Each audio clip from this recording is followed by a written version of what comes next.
let's talk about the issue of progress and constancy in international relations.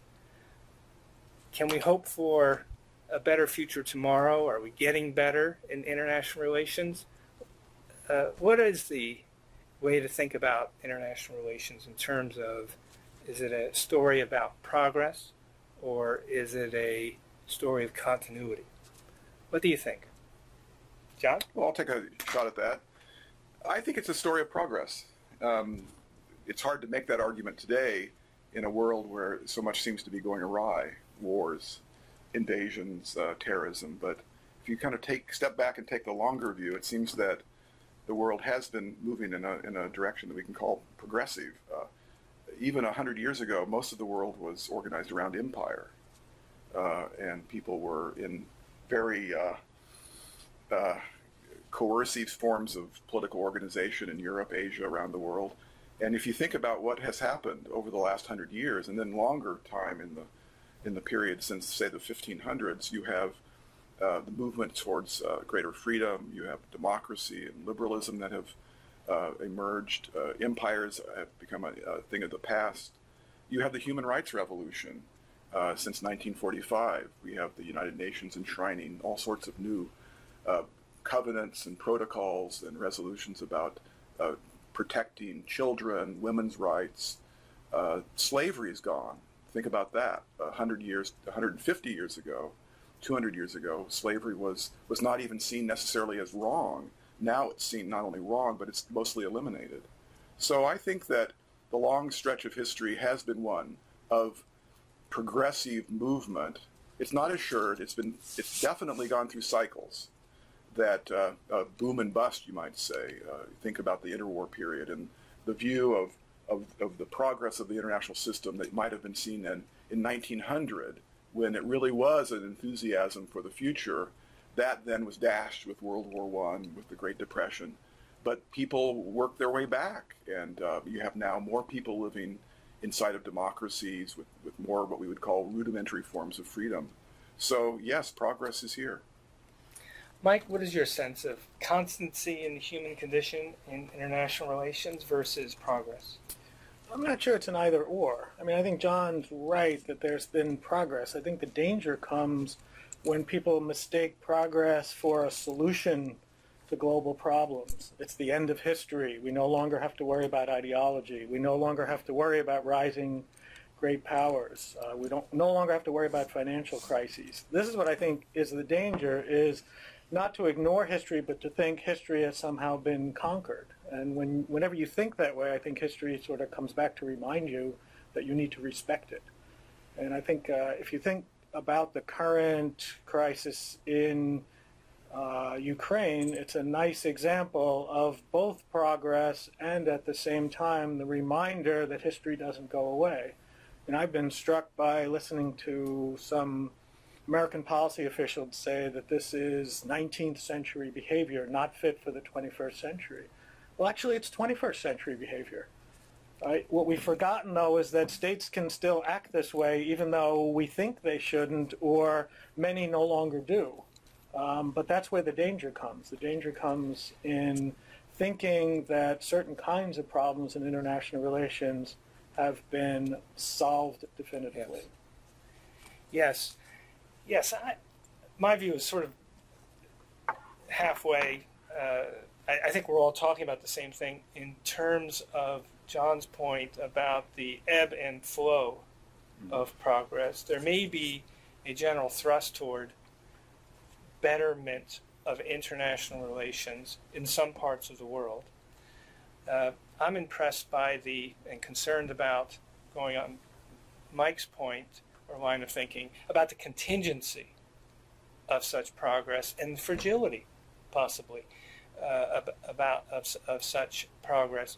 I think there are parts of the world that are definitely better now than 100 years ago or 300 years ago. Western Europe is a pretty strong zone of peace.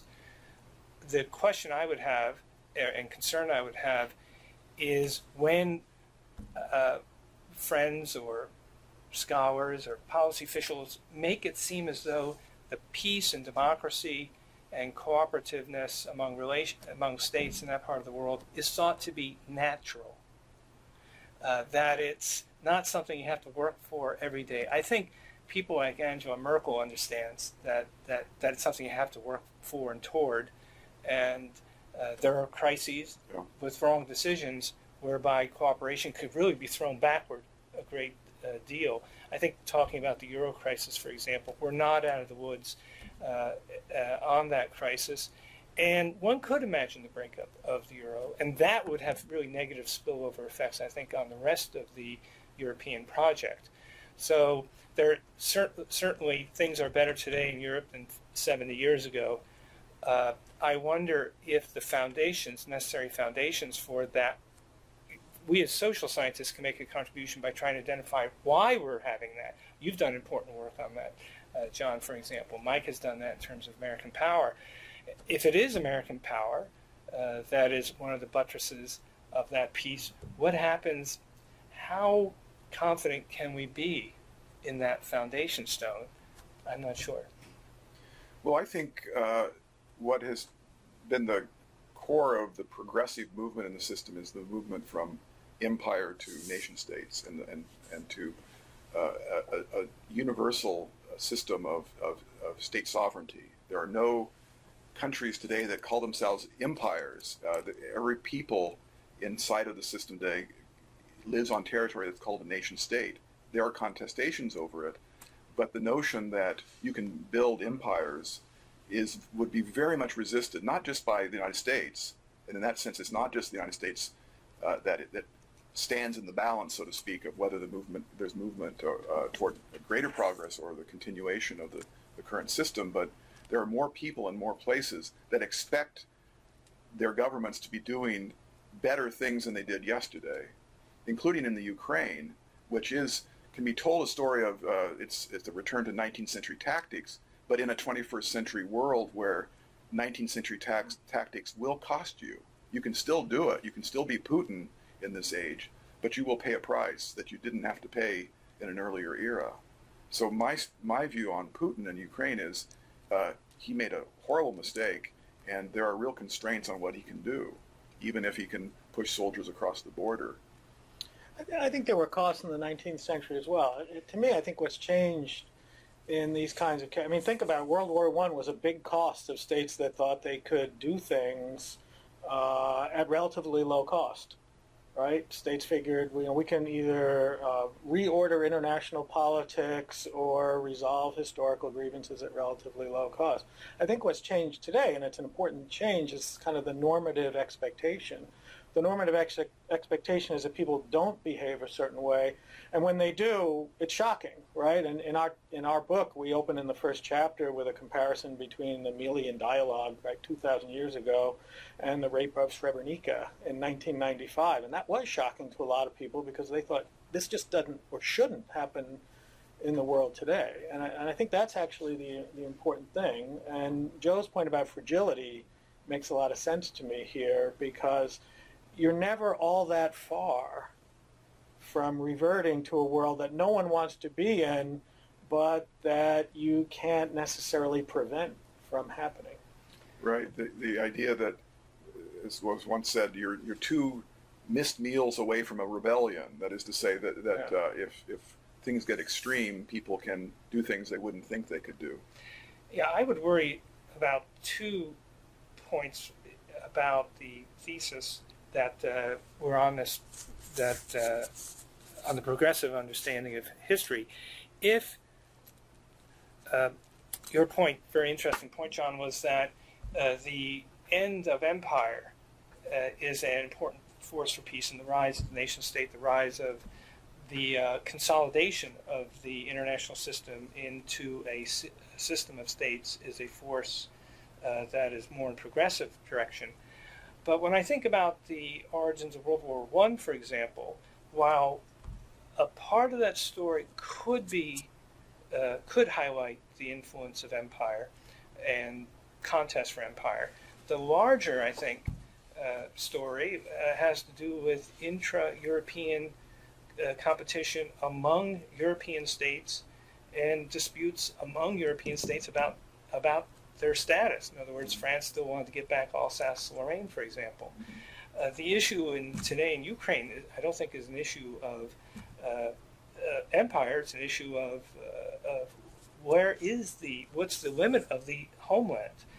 In the case of China today, China is not seeking an empire in the South China Sea or the East China Sea. It believes that territory that sea space is its territory, and that it is reconstituting what is its legitimate homeland.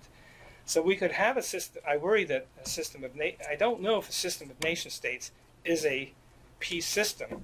People like people like David Matrani would argue that a system of states is a system prone to war. This is also sort of that very long line of thinking that independent state system is conflict producing. Yeah, no, I think that, and I hope we'll talk more about the causes of war and whether we're moving from one set of causes to another or whether there's decline.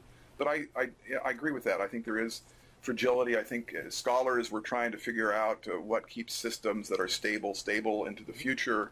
I do think that that a world where people have expectations of good behavior by those who hold power is a better system than a world where those who hold power have a monopoly on power and those that don't have power have no say. So I do think, logically speaking, that, and I think history bears it out, that more self-determination, people who are not coerced, who have freedom to